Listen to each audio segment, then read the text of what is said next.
Oleh karena itu, arba'in perlahan tapi pasti harus bisa merubah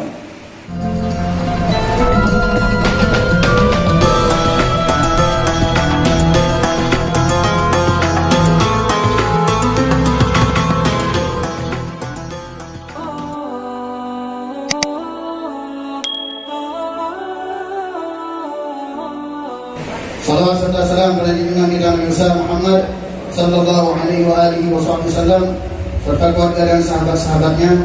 Sambil kita duduk, sambil kita mendengar, sambil pula lisan kita bersalawat pada baginda Rasulullah sallallahu alaihi wa alihi wasallam.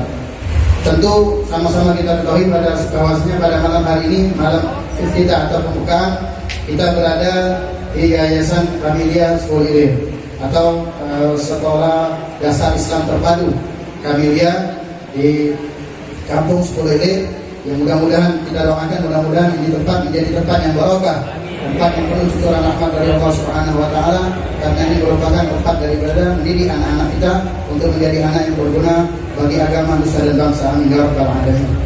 Mari sama-sama kita dengarkan daripada nasihat atau tausiah yang akan disampaikan oleh guru kita sekaligus pembina daripada Majelis Maulid Arba'in, yakni Al-Habib Al-Ustaz Umar bin Abi Asgar. Fa'alaihi falyatafaddal mashkura. Sallallahu ala Muhammad.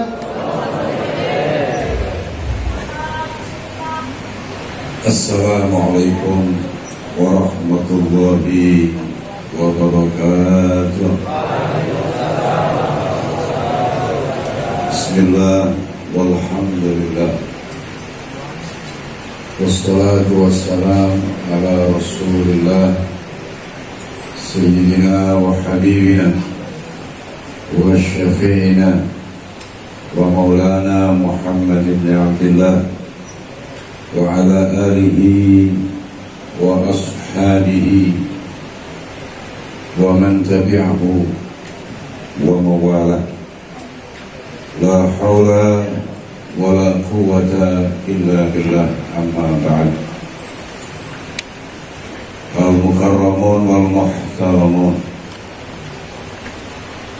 para habaib, para alim ulama, para asatid, para tetamu undangan, wabil khusus kepada sahibul bait Yayasan Kamilia, dan lebih khusus lagi SDIT yang pada malam hari ini menjadi tuan rumah iftitah atau pembukaan tradisi tahunan kita melaksanakan Maulid 40 malam. Tentu ini adalah tradisi yang baik, satu bentuk hadaratan, harakatun nas atau budaya, tetapi budaya yang kita sepakati bersama bahwa ini adalah sesuatu yang baik. Karena Nabi pernah mengatakan yang dilihat, yang diyakini oleh orang-orang Islam itu baik, maka di sisi Allah Subhanahu wa ta'ala juga baik. Allah memberikan kepercayaan kepada kita sekalian bahwa yang baik menurut kita akan dianggap baik oleh Allah Subhanahu wa ta'ala. Oleh karena itu, jaga kepercayaan yang telah Allah berikan melalui sabda Nabi kita Muhammad sallallahu alaihi wasallam. Kita tahu bersama para ikhwan yang saya muliakan bahwa kita hidup di era sekarang ini banyak rivalitas, saingan yang menyaingi ajaran-ajaran, pola-pola kehidupan yang dikembangkan oleh Nabi kita Muhammad sallallahu alaihi wasallam. Kita tidak saja berhadapan dengan rivalitas keagamaan. Saya membaca satu hadis yang dihadirkan oleh Dr. Al-Muhaddis As-Sayyid Al-Habib Muhammad bin Alawi bin Abbas Al-Maliki Al-Makki Al-Hasani, yang kitabnya diberi judul Khasa'isul Ummatil Muhammadiyah.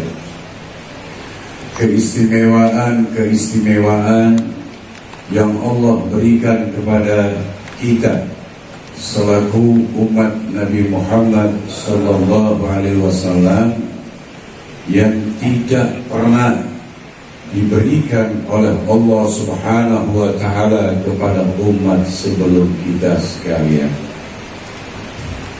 Hadis ini beliau Nabi kita Muhammad sallallahu alaihi wasallam menginformasikan kepada kita kalau sekarang kita ini hidup di tahun 1442 Hijriah.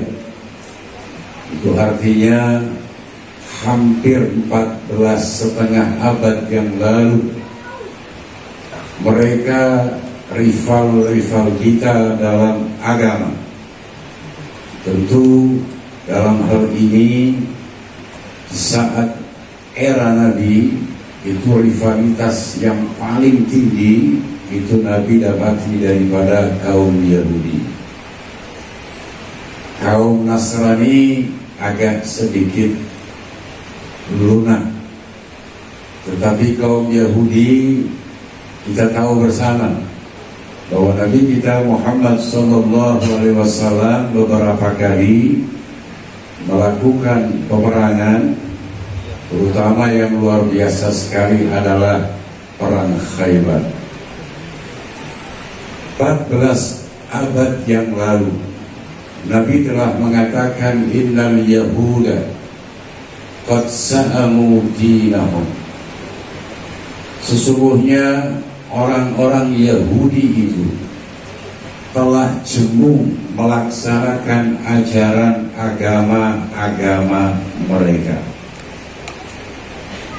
Anda tahu bersama, ketika seseorang beragama kemudian dia jemu dengan agamanya, sementara hidup harus terus berlangsung, maka pola-pola yang dikembangkan oleh orang-orang yang seperti itu bukanlah pola-pola yang bersumber dari ajaran agama. Meskipun KTP-nya menunjukkan identitas diri sebagai pemeluk agama, namun alam pikirannya, aktivitas kesehariannya, sesungguhnya mereka itu tidak beda jauh dengan orang yang tidak beragama. Kenapa? Karena dia telah jemu. Mereka telah bosan terikat dengan agama yang diyakininya. Contoh yang paling real di era kita sekarang ini adalah ketika kita lihat KTP-nya, di sana dia tertera agama Islam, tapi Jumat tidak Jumatan, Zuhur tidak sholat zuhur, puasa tidak puasa, hajinya hanya sekedar memenuhi tuntutan sosialitanya saja atau sosialnya saja. Zakatnya juga bukan membantu fuqara masakin, tapi melecehkan mereka dengan menyuruh fuqara masakin antri di tengah terik matahari. Mereka adalah orang-orang yang dinyatakan oleh Nabi kita Muhammad sallallahu alaihi wasallam qad sa'amu dinahum. Mereka telah jemu mereka telah bosan untuk berasaskan agama dalam melangsungkan sisa-sisa kehidupannya. Ini bahaya yang amat sangat luar biasa. Ketika yang jemu dengan doktrin agamanya, bosan dengan perintah-perintah agamanya, hanyalah seorang rakyat biasa, maka tentu yang sengsara, yang binasa, yang diributkannya adalah dia sendiri. Tapi betapa amat sangat bahaya apabila orang-orang ini kemudian memegang kebijakan publik. Orang-orang ini mengendalikan hajatun nas. Anda bisa bayangkan, dan fenomenanya bisa Anda lihat. Negara yang mayoritas beragama Islam, tetapi Islamnya tidak muncul dalam sosial apapun, tidak ada dalam sosial politik, tidak ada dalam sosial budaya, tidak ada dalam sosial ekonomi, dan tidak ada dalam masyarakat-masyarakat atau yang berkaitan dengan hajat hidup orang banyak. Yang ada adalah pola-pola yang sama sekali tidak berdasarkan Al-Quranul Karim, tidak berdasarkan uswah dari Nabi kita Muhammad Sallallahu Alaihi Wasallam. Yang berkembang adalah pola pikir, ide-ide mereka. Qurannya sebagaimana nanti akan Nabi adukan di hadapan Allah Subhanahu wa taala, inna qaumi ittakhadhu hadzal qur'ana mahjura. Sesungguhnya kaumku menjadikan Al-Qur'an ini mahjura, ditaruh di belakang, ditinggalkan. Yang dikembangkan adalah ide-ide dengan beralasan beraneka ragam suku bangsa. Ini pernyataan Nabi 14 abad setengah yang lalu. Yahudi kala itu telah meninggalkan agamanya sendiri. Mereka telah mengingkari ma'fid Taurat, apa yang ada di dalam kitab Taurat. Dan pertama sekali yang menjadi korbannya adalah Nabi kita Muhammad Sallallahu Alaihi Wasallam, di mana sifat-sifat beliau dan juga sifat-sifat kita selaku umatnya telah dilupakan, telah diganti, bahkan ada yang disobeknya, kemudian disimpan di satu peti dan petinya dikuncinya. Anda buka kitab Maulid Ad-Dibai dalam Al-Hadits Ats-Tsani an Atha ibn Yasar an Ka'b al-Akhbar qala 'allamani abi at-Taurata illa sifran wahidah. Persaksian anaknya sendiri, bapaknya mengajarkan Taurat kepada anaknya kecuali satu sifir. Bapaknya itu menyobeknya, menyimpannya di dalam kotak-kotaknya dikunci, membuat anaknya penasaran. Setelah bapaknya meninggal, maka si anak kemudian mencari kotak itu, dan setelah dibuka, ternyata dalam lembaran-lembaran itu ada awsafun Nabi, ada sifat-sifat Nabi kita Muhammad Sallallahu Alaihi Wasallam. Fa'idan fihi nabiyyun yakhruju akhir zaman, mauliduhu bi Makkah wa hijratuhu bil Madinah wa sultanuhu bisyam ila akhir hadis. Ini adalah bentuk daripada keengganan, kecemburuan, bukan saja pada dirinya sendiri, tapi kemudian diwariskan kepada putra-putranya. Nabi belum lahir sudah dibenci. Ini satu kelebihan daripada Nabi kita Muhammad sallallahu alaihi wasallam. Kalau kita belum lahir syai'an, sesuatu yang ghairu madhkur, yang tidak disebut, ketika kita belum lahir, siapapun tidak bisa menyebut kita. Tapi Nabi kita Muhammad sallallahu alaihi wasallam belum lahir sudah disebut oleh bangsa-bangsa, oleh umat-umat terdahulu. Ada yang menantinya dengan penuh rasa cinta, tapi ada juga yang menantinya dengan penuh kebencian, dengan penuh dendam, dengan penuh hasud. Dan yang terhasut adalah Yahudi.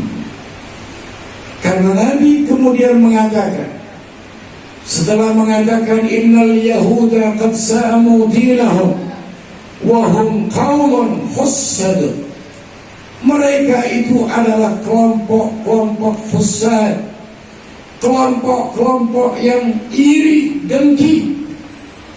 Dan beliau mengatakan walam yahsudul muslimina ala afdala min thalath.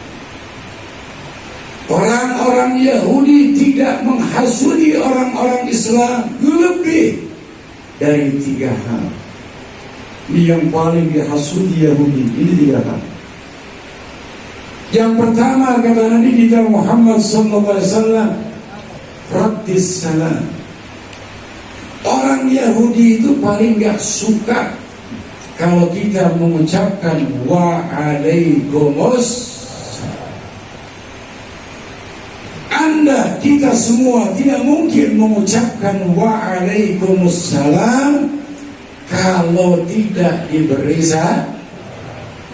Setelah saya mengucapkan assalamualaikum, baru Anda menjawab wa'alaikumus. Yahudi kata Nabi paling gak suka, ini yang paling, yang lainnya ada, tapi yang paling tidak suka, tidak disukai mereka adalah orang Islam mengucapkan wa'alaikumus. Oleh karena itu gak heran meskipun kita mayoritas muslim, tapi dalam acara-acara resmi, acara-acara di kantor, terutama ketika kita menerima telepon, selalu orang mengatakan kepada kita jika pagi selamat pagi, jika siang selamat siang, begitu seterusnya, sore selamat sore, malam selamat malam. Karena kalau mereka mengucapkan assalamualaikum, pasti yang kita jawab bukan selamat pagi, sore, siang, malam, tapi wa'alaikumus. Itu paling gak suka oleh orang Yahudi. Dan cilakanya lagi para ikhwan yang saya muliakan, dulu Nasrani moderat, tidak ada apa istilahnya komen-komen atau reaksi-reaksi keras yang diberikan kepada Nabi Muhammad SAW. Bahkan mereka tidak mau ketika diajak mubahalah oleh Nabi Muhammad SAW. Tapi di era kita sekarang ini, mereka bersatu padu untuk menghancurkan kita, sendi-sendi kehidupan kita. Sehingga sekarang ini yang benar-benar kita rasakan sendiri. Anda mungkin dari pasar menelpon istri Anda aja mengatakan halo, bukan assalamualaikum. Ini bentuk westernisasi daripada budaya. Dan ketika kita bicara tentang budaya, hadaratan, harokatuna, kita sudah bukan saja terjajah oleh mereka, tapi kita sudah kalah. Karena kita sendiri kemudian menganggapnya itu sesuatu yang lumrah, sesuatu yang biasa. Dan yang lebih nyeleneh lagi, entah bagaimana cara merubahnya. Hari besar kita adalah hari Jumat, bukan hari Sabtu, bukan hari Ahad. Tapi jarang sekali kita menjadikan momen Jumat sebagai momen yang istimewa dalam kehidupan kita. Jarang di antara kita yang menikahnya itu hari Jumat. Tapi saya alhamdulillah, yang pertama dan yang kedua itu hari Jumat, masih hari Jumat. Bahkan pada saat Fatimiyah, tahadutsan bin ni'mah, tahadutsan bin ni'mah. Oleh karena itu, arba'in perlahan tapi pasti harus bisa merubah, harus bisa sedikit demi sedikit, terutama dengan istri. Assalamualaikum. Maka istri akan menjawab wa'alaik, karena Anda telepon istri Anda. Anda tahu yang Anda telepon itu istri Anda, maka assalamu, jangan hello. Walaupun ini sepele, saya tidak mengatakan bahwa ketika Anda mengucapkan hello itu salah, berdosa. Tapi Nabi yang mengatakan, innal yahuda qad sa'amu dinahum. Yahudi jemu sudah, bosan sudah. Mereka ingin hidup ala kaifihim. Mereka nggak mau lagi terikat dengan Alkitab. Sebagaimana umat Islam sekarang nggak mau lagi terikat dengan Al-Quran, tidak mau lagi terikat dengan As-Sunnah, apalagi terikat dengan aqwalul ulama. Bahkan sekarang dibantah, ini amrun ijtihadi, ini bukan Quran, ini bukan Sunnah, tapi ini adalah amrun ijtihadi. Seperti ada seorang syarifah, ketika kita bicara tentang kafarah, sedikit terpelajar dia, maka dia mengatakan, ya Ustaz, hadza amrun ijtihadi. Ini cuma pemikiran ulama. Mana Qur'annya, mana sunnahnya. Itu contoh. Innal yahuda qad sa'amu dinahum. Nah, kita dengan arba'in semoga menggugah kita agar kebiasaan, tetapi itu kerap kali terjadi dalam kehidupan kita. Ayo, kita punya tuntunan sendiri, kita punya pola sendiri. Kenapa harus memakai pola orang lain? Walaupun secara hukum itu minal mubahat, sesuatu yang tidak membuat kita terkena sanksi, tapi itu bukan budaya kita, bukan kebiasaan kita. Kalau kita tidak punya budaya sendiri, barangkali kita kemudian menggunakan budaya orang lain, tapi kita punya budaya sendiri, kita punya budaya sendiri. Jadi ayo, nanti dalam 40 malam, Rabbis salam, itu paling gak suka. Lalu yang kedua, ini bukan kemudian saya anti physical distancing, itu bukan. Nabi yang mengatakan, Yahudi yang paling tidak suka dari orang Islam adalah iqamatis sufuf. Itu yang paling gak suka. Ketika kita sholat, lalu kita berbaris dalam saf sholat kita, itu Yahudi paling gak suka. Apalagi sikut ketemu di masjid, physical distancing, jaga jarak, jaga fisik. Di pasar itu tidak terjadi. Bahkan malam ini di sini juga tidak terjadi. Tapi insya Allah tidak apa-apa. Karena kita justru berdoa kepada Allah Subhanahu wa ta'ala. Tapi juga harus hati-hati. Karena makom itu masih makom ikhtiar, bukan makom gadri. Kalau sudah makom gadri nggak ke pasar lagi. Bukan sejadah ada dulu.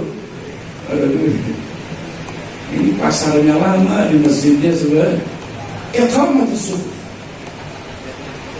Lalu yang ketiga, yang juga paling dibenci oleh Yahudi adalah wa qawlihim ay wa qawlina khalfal imam fil maktubah amin. Yahudi paling gak suka kalau umat Islam mengucapkan amin. Oleh karena itu saya mengambil satu kesimpulan bahwa amin tidak ada fil Taurat, amin tidak ada fil Injil. Karena amin adalah khususiyah lana, istimewa buat umatnya Nabi Muhammad SAW. Artinya adalah istajib ya Allah, kabulkanlah ya Allah. Maka akhirnya apa? Yahudi Indonesia bikin doa bersama. Jadi kalau mereka mau cakap emek apa? Amin apa emek? Emek. Emek bukan amin. Karena amin adalah khususiyah. Saya hanya sekedar menerjemahkan apa yang saya baca dalam khasaisul ummatil Muhammadiyah yang dinyatakan oleh Al-Habib As-Sayyid Muhammad bin Ahmad As-Sayyid Muhammad bin Alwi bin Abbas Al-Maliki Al-Hasri. Dan beliau berdasarkan ahadithul Mustafa, hadis-hadis daripada Nabi kita Muhammad SAW. Oleh karena itu, ayo, 3 hal yang paling dibenci. Bukan cuma 3, ini yang paling kata Nabi. Ala afdala min thalathin, raddis salam wa iqamatis sufuf.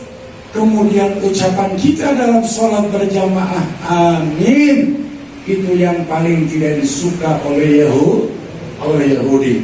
Oleh karena itu jangan tinggalkan sholat berjamaah meskipun dengan istri di rumah. Mungkin ini para hadirin, para ikhwan yang saya muliakan, sekedar untuk muqaddimah. Ayo sekali lagi manfaatkan waktu ini dan tetap jaga apa yang menjadi anjuran daripada pemerintah kita, pakai masker, ya, pakai masker.